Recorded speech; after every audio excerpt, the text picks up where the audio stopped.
Hello lovely dancers, my name is Aisha and welcome to belly dance tutorials. Well, first things first. What I should have started with, but it's never too late, is to go over the basic posture in belly dance.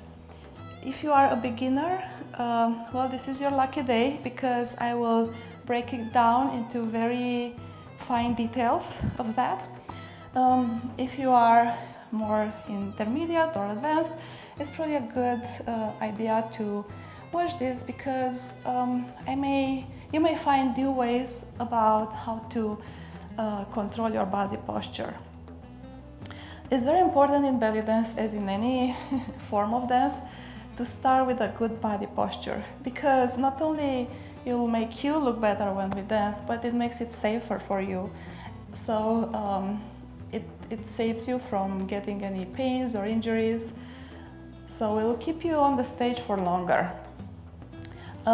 This technique is based on various trainings, various classes that I had, but also on my yoga training. I like Iyengar yoga method because it focuses a lot of correct alignment of the body and posture. So some of the explanations that I'm gonna give are more like yoga related, and that's to keep your body in a more safer position. All right, so let's start with the feet. Normally you want to have a few inches in between your feet when you're standing. It can be, some people say hip distance width, some people say shoulder distance width. I think it varies. I like it a little bit more narrow than my hips. So, and in time you'll figure out which is the most comfortable distance for you. If, for instance, if your knees are touching, you want to keep your legs a little wider apart so that your knees are not touching when you do shimmies. In the same time, if your thighs are, have more mass and they are touching and it's uncomfortable to do hip lifts, you can just keep the feet a little bit more far apart. For me, as I said, it's a little bit more narrow than the hip width. Okay, so we talked about that. Feet are, the orientation of the feet is slightly outward, but not a whole lot, just a little bit. Now, the knees are slightly bent, always. They are always slightly bent. Not a whole lot, and definitely not extended like this and not locked. Just a little bit. Now, the pelvis, very important. You want to have the pelvis a little bit tucked in. In yoga, we call it tailbone down. So your tailbone, which is here, has, you have to make it, bring it down a little bit so it faces more downward than outward. So this would be an outward position, but I want to keep it down, yeah? Now, very important here, sometimes when people do this, they also bring the pelvis in a little bit, and they create this angle here. Tuck, tuck, tuck, tuck. We don't want this angle to happen here. It depends on the body type, of course. Some people don't have this problem, but for some people it happens. So once you have your pelvis tucked in, sometimes you have to push it forward a little bit. So you have a more vertical line and a straighter line here between the abdomen and the thighs. So we don't want to have this angle here. We want it to be a little more open here. Because a lot of time when you bend the knees, your pelvis will want to go in a little bit. And that has to do a lot with your opening in the hips area and your normal posture, your body type, and so on. Right? So tailbone down and pelvis slightly push forward. Yeah? Not too much. Yeah, but try to look in the mirror and see if you have an angle here to make it more open. Okay? All right, so that's about the lower part. So once you have the lower part, well understood, and you employ this in your dance, your body isolations will be much easier and more clean, and you'll feel better that your lower body will not move when you do upper body isolations. All right, so now the midsection is lifted, yeah? So we want to kind of lift the upper body. Now the rib cage, we want it a little lifted. Here is another thing that happens. People say sometimes lift your chest. But when you lift your chest, your collarbone moves in. And we don't want that either. We want an open collarbone area. So sometimes if that happens to you, yeah, we don't want that. You really have to drop the rib cage a little bit. The chest area, you have to really drop it a little bit. So you keep the collarbone area opened. It's very important in dance. And this is an area that's very hard to open.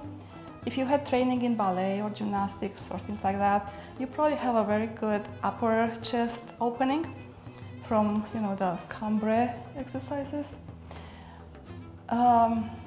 But if you don't practice this and you don't work on maintaining the opening here, in time it'll be more stiff. And it's very hard to open this area, even with yoga exercises. So be mindful of that, yeah?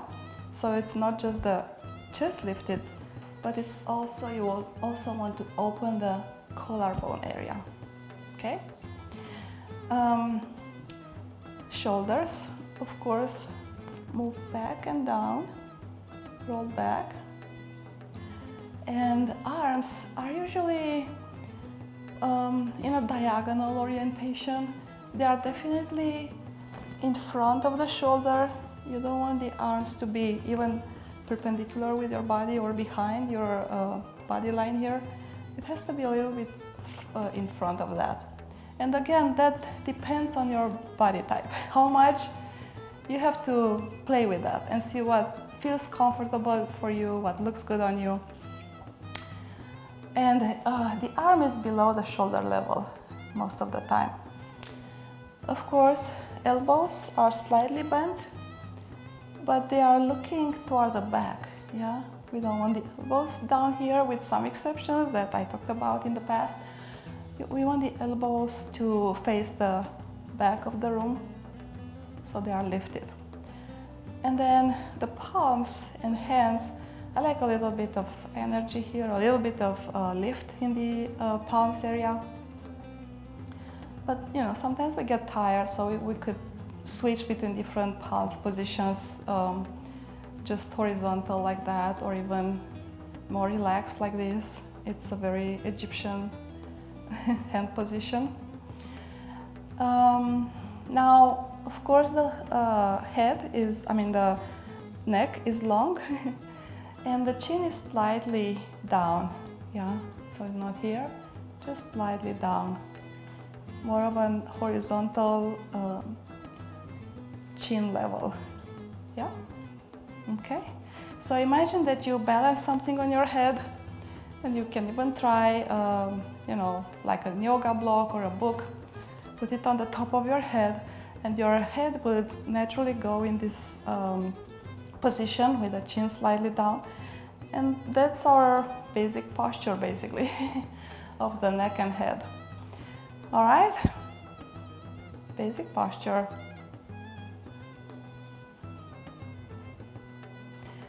Okay, now in the beginning, when you start belly dancing, I really advise you to take classes in person with a good teacher, because they will tell you what you need to do, what you need to adjust on your own body to maintain a correct body posture. That depends a lot on the body type of your habits and so many other things. So there are slight modifications that sometimes a teacher has to tell you to understand what's a good posture for you. And then of course this is a position that we don't keep all the time through our dance per se. We're not going to dance like this all the time, but we keep parts of that in our dance. We keep parts of that in pretty much every movement. So once you get this basic posture internalized, you start to apply parts of it in every other movement that you do. For instance, very important is the opening in the collarbone area. You have to maintain it pretty much all the time, regardless of your movements, with some exceptions, of course. I'm not gonna go there right now. The knees are bent pretty much all the time when we dance, again with exceptions. Very important to keep your pelvis tucked in and sometimes a little bit push forward in pretty much all the dance, even if you do something else with the legs. So even if you have straight legs, like in arabesque, yeah, your pelvis is still a little bit tucked in, so you don't have a back arch like this. Again, it depends a lot on the body type. So most people, women in particular, have a deeper arch here. So you have to pay attention to that and be mindful to not dance like this. Some women and most men actually they have a more straighter lower back, and they don't have that problem. But they may have other body positions that maybe need to be adjusted. So that's why it's important to take classes in person with a good teacher, and they will fix your body posture along the way. Let's see other things with the body posture.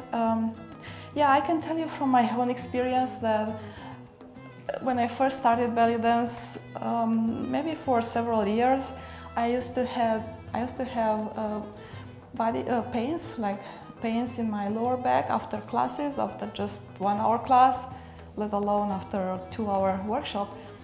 But in time, and I realized that this came from not holding my pelvis tucked in long enough. And in time, I was more aware and mindful of my pelvis, and I tried to implement the correct pelvis position more often in my moves, and that helped a lot. In time, I didn't have lower back pains just by improving my position of the pelvis. And now really I have to, even when I go to a full day of workshops, I'm still okay with my lower back. But this comes in time. All of this body adjustment you will learn how to implement in time, but you have to know about them and to be mindful and remind yourself to correct your body posture all the time. Okay, so I think that's what I had for today. I hope you liked it. If you did, please give it a thumbs up and subscribe to my channel for more videos like this. And if you have any comments or suggestions, let me know in the comments down below. And I'll see you next time. Shimmy, shimmy.